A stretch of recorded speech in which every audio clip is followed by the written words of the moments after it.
이 말이 너희에게 걸림이 되느냐? 그러면 너희는 인자가 이전에 있던 곳으로 올라가는 것을 본다면 어떻게 하겠느냐? 살리는 것은 영이니 육은 무익하니라. 내가 너희에게 이른 말은 영이요 생명이라. 그러나 너희 중에 믿지 아니하는 자들이 있느니라. 이는 예수께서 믿지 아니하는 자들이 누구며 자기를 팔 자가 누구인지 처음부터 아심이로라. 그러므로 전에 너희에게 말하기를 내 아버지께서 오게 하여 주지 아니하시면 누구든지 내게 올 수 없다 하였노라. 그때부터 그의 제자 중에서 많은 사람이 떠나가고 다시 그와 함께 다니지 아니하더라. 예수께서 12 제자에게 이르시되 너희도 가려느냐? 시몬 베드로가 대답하되 주여, 영생의 말씀이 주께 있사오니 우리가 누구에게로 가오리이까? 우리가 주는 하나님의 거룩하신 자이신 줄 믿고 알았사옵나이다.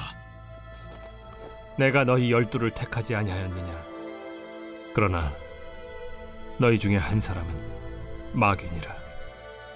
이 말씀은 가룟 시몬의 아들 유다를 가리키심이라. 그는 12 중에 하나로 예수를 팔 자로라. 사랑하는 우리 성도 여러분, 주님의 이름으로 평안한 아침의 인사를 여러분들께 드립니다. 오늘 하루도 또 치열한 삶의 현장으로 향하고 계실, 또 준비하고 계실 여러분의 오늘 하루 위에 하나님의 크신 은혜가 함께 하시길 축복합니다. 2026년 2월 20일 금요일 요한복음 6장 60절에서 71절 말씀을 가지고 말씀 앞에 남는 믿음이라는 제목으로 함께 말씀 나누겠습니다. 타국인 이곳 이 프라하에서 우리가 각자 이민자로 또 직장인 사업하면서 또 부모로 살아간다는 것이 매일매일의 예측할 수 없는 도전의 연속일 때가 많습니다. 때로는 내 뜻대로 풀리지 않는 현실 앞에서 또 많은 또 막막함 앞에서 우리는 질문하게 되는데, 하나님 왜 저를 이 길로 인도하십니까? 오늘 우리가 함께 나눌 이 요한복음 6장 자체가 말씀이 좀 긴데 이제 거의 끝나는 말씀이죠. 바로 그 이해할 수 없는 순간에서 우리가 어떤 선택을 해야 되는지 강력한 메시지로 보여주시는 말씀이죠. 앞서 예수님은 오병이어로 5,000명을 먹이시는 기적을 베푸셨습니다. 오병이어 말씀도 이번 주일날 나눌 텐데, 수많은 무리가 열광하며 예수님을 왕으로 삼으려고 했어요. 하지만 예수님께서 내 살을 먹고 내 피를 마셔야 영생을 얻는다는 영적인 진리, 즉 십자가의 복음을 선포하시니까 분위기가 완전히 차갑게 얼어붙었던 장면을 우리가 어제 보게 됩니다. 사람들이 수군거리기 시작했고 그 찬란했던 기적의 현장이 순식간에 불평과 차가운 어떤 등돌림의 자리로 변해버렸죠. 오늘 이 아침 떠나가는 무리들과 끝까지 남은 제자들의 모습을 거울 삼아서 우리의 믿음은 과연 어디를 향하고 있는지 깊이 비추어보는 귀한 시간 되기를 간절히 소망합니다. 오늘 본 말씀 통해서 우리가 첫 번째로 기억하길 원하는 것은 이해를 넘어선 사랑입니다. 66절 말씀. 그때부터 그의 제자 중에서 많은 사람이 떠나가고 다시 그와 함께 다니지 아니하더라. 우리의 믿음이 이해라는 얄팍한 기반 위에 서 있는지 아니면 사랑이라는 깊은 반석에 서 있는지에 대한 물음이에요. 사실 이게. 말씀 듣던 수많은 대중이 결국 자리를 털고 일어나는데 그들이 떠난 이유가 어제 말씀, 그죠? 예수님의 말씀이 어려웠고 현실적이지 않다는 것이죠. 단순히 지적 수준이 낮아서 머리로 이해가 안 된다, 이게 아니에요. 자신들이 기대했던 인간적인 한계와 욕망의 틀 안에서 하늘의 질서를 담아내려고 하니까 그것이 부딪히고 거슬렸다는 것이죠. 우리 다른 성경 말씀에서도 많이 볼 수 있잖아요. 그들은 떡이라는 은혜의 선물은 즐거워했지만 내 삶의 주권을 온전히 내어드려야 하는 은혜의 주인이 감당하기 싫었던 것이죠. 하늘의 말씀을 끊임없이 땅의 언어, 땅의 이익으로만 해석하려고 했기 때문에 그들은 결코 넘어지고 말았습니다. 사랑하는 성도 여러분, 내가 머리로 납득하고 이해할 수 있을 때만 믿는 믿음은 결코 오래가지 못합니다. 내 삶이 형통하고 내 계획대로 프라하에서의 삶이 척척 풀려나갈 때만 주님을 찬양한다면 그것은 참된 신앙이 아니라 일종의 종교적 거래에 불과한 것이죠.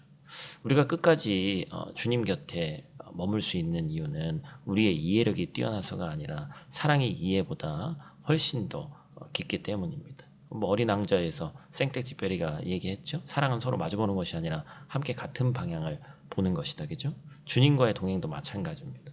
때로는 주님의 일하심이 내 좁은 시야로 도무지 이해되지 않고 계산과 어긋나서 마음이 거칠게 흔들릴 때가 있죠.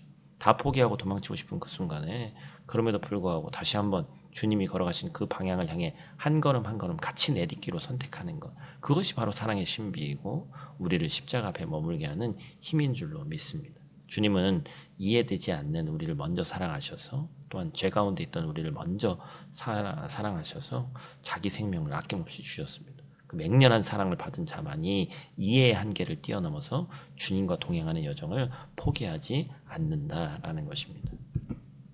두 번째로 기억할 것은 생명의 닻을 내린 선택입니다. 68절 말씀, 시몬 베드로가 대답하되 주여 영생의 말씀이 주께 있사오니 우리가 누구에게로 가오리이까. 참된 제자는 익숙한 안락함을 버리고 기꺼이 생명의 말씀에 삶의 닻을 내리는 사람이다라는 거예요. 사람들이 썰물처럼 빠져나간 이 텅 빈 자리, 예수님은 남은 12제자에게 조용히 그러나 무겁게 물으십니다. 너희도 가려고 그러냐? 이 질문은 비난이나 강요가 아니에요. 껍데기만 남은 종교생활을 멈추고 진짜 생명의 길로 들어오라는, 대신 만만치 않다라는 것을 말씀하시는 것이죠. 그래서 주님은 숫자에 연연하지 않으셨습니다. 수만 명의 군중이 뿜어내는 가짜 열정보다 진실하게 사랑으로 머무는 단 한 사람의 제자를 원하셨죠. 이때 베드로가 위대한 고백을 터뜨립니다. 주여 영생의 말씀이 주께 있사오니 우리가 누구에게로 가오리이까. 여러분, 이 고백을 오해하지 마시길 바라요. 베드로가 예수님의 그 난해한 살과 피의 신학을 다 이해해서 이런 대답을 한 것이 아닙니다. 베드로 역시도 다른 무리들처럼 혼란스러웠을 거예요. 이게 뭐지? 막 이런 생각이 들었을 겁니다. 동기도 완벽하지 않고 훗날 예수님의 수제자라고 불림을 받으면서도 3번이나 부인할 만큼 그 내면에는 인간이기 때문에 여전히 약함이 있었죠. 하지만 베드로가 무리들과 달랐던 단 한 가지 결정적 차이가 뭐냐는 거예요. 그걸 우리가 봐야죠. 말씀의 본질을 직관적으로 붙잡았다는 거예요. 진리의 말씀은 때로 우리의 굳어진 안락함을 날카롭게 깨뜨리고 우리가 애써 구축해 놓은 익숙한 세계를 사정없이 흔들어 놓습니다. 그래서 우리를 위로하기보다는 오히려 지독하게 불편하게 만들 때가 있습니다. 하지만 우리가 기억해야 될 것이 있어요. 그 거룩한 불편함은 내 영혼이 깨어나고 있다는 증거고 생명을 잉태하기 위해서 필연적으로 겪어야 하는 영적 진통이다라는 것입니다. 베드로는 그 불편함을 피하지 않고 통과하는 용기를 택했습니다. 다 알아서 제자가 되는 것이 아니죠. 이해의 빛이 비치는 딱 그만큼만이라도 주님만이 내 생명의 근원이십니다라고 고백하고 그 자리에 서서 버티고 있는 것, 조명이 비치는 것만큼 깨달은 현재의 고백으로 최선을 다해 주님을 붙잡는 것, 그것이 바로 영생을 가진 자의 태도다라는 것입니다. 사랑하는 성도 여러분, 오늘 우리 하루에 여러분의 삶에 어떤 거센 바람이 불어올지 우리는 알지 못합니다. 따뜻한 바람이 이제 불어오고 해도 조금 이제 있고 이제 올이 아니죠. 이번 주 말에는 한 10도 정도 올라가고 점점 이제 뭔가 따뜻함이 오면서 우리 인생도 뭔가 좋은 일이 있을 것만 같은 그런 생각이 했는데, 여전히 이 이역만리 타국에서의 고단함, 직장과 사업터에서 풀리지 않는 숙제들이 많죠. 관계는 꾸준하게 또 얽혀 있습니다. 주님의 침묵이 길게만 느껴질 수 있습니다. 그때 군중들처럼 무리들처럼 돌아서지 않기를 바랍니다. 너희도 가렸느냐? 물으시는 주님의 음성 앞에 내 삶을 향한 주님의 계획을 다 이해할 수는 없지만 주님께서 나의 생명이시기 때문에 나는 오늘 이 자리를 끝까지 지켜내겠습니다 라고 대답하는 참된 제자 되시기를 바라고, 이해되지 않는 순간에도 주님의 옷자락을 끝까지 놓지 않는 그 끈질긴 사랑과 믿음이 여러분의 오늘 하루를 승리로 이끌 줄로 믿습니다. 오늘 말씀을 가지고 우리가 실천하기를 원하는 것들 함께 얘기하기를 원하는데요. 계산 없는 무조건 환대를 실천하자. 실천한다는 것이 사실 계속 좀 반복적인 것들이 많이 있어요. 그죠? 근데 이제 매일같이 실천을 못하니까 다시 한번 또 여러분들에게 상기시켜 드리는 겁니다. 말씀에 비춰서 봐도 뭐 할 수 있는 것이 제가 볼 때는 10개에서 20개 남짓 계속 돌아가는 것 같아요. 우리는 사람을 볼 때 계속 나에게 무엇을 했는가, 그것을 계산하며 관계를 맺죠. 그 계산기를 오늘 하루 한번 꺼보자는 거예요.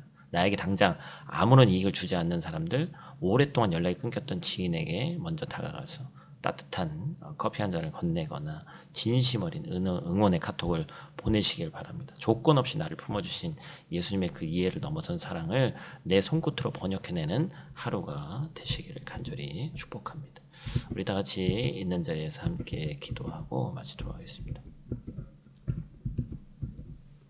살아계신 아버지 하나님, 오병이어의 기적 앞에서 환호하다가도 십자가의 고난 앞에서는 썰물처럼 빠져나갔던 무리들의 모습이 혹시 우리의 모습이 아닌지 두려운 마음으로 오늘을 돌아봅니다. 우리가 프라하에서 살아가는 동안 우리의 작은 머리로 하나님의 크신 섭리를 다 담아낼 수 없어 답답할 때가 너무나도 많이 있습니다. 그러나 주님, 이해할 수 없을 때라도 사랑하기 위해서 머물 수 있는 참된 믿음을 우리에게 허락해 주시고 영생의 말씀이 주께 있는 줄 믿사오니 세상에 헛된 위로를 찾아서 기웃거리지 않을 수 있도록 하나님 도와 주시옵소서. 오늘 하루도 척박한 이 영적 삶의 현장으로 우리가 여러 가지 일을 하러 가지만 이 또한 영적 싸움인 줄 믿습니다. 주님께서 우리의 생명의 빛을 비춰주셔서 저들의 눈물과 수고가 결코 헛되지 않도록 하늘의 위로로 덮어주시고 힘을 더하여 주시옵소서. 우리의 유일한 생명 되시는 예수님 귀하신 이름으로 기도드립니다. 아멘.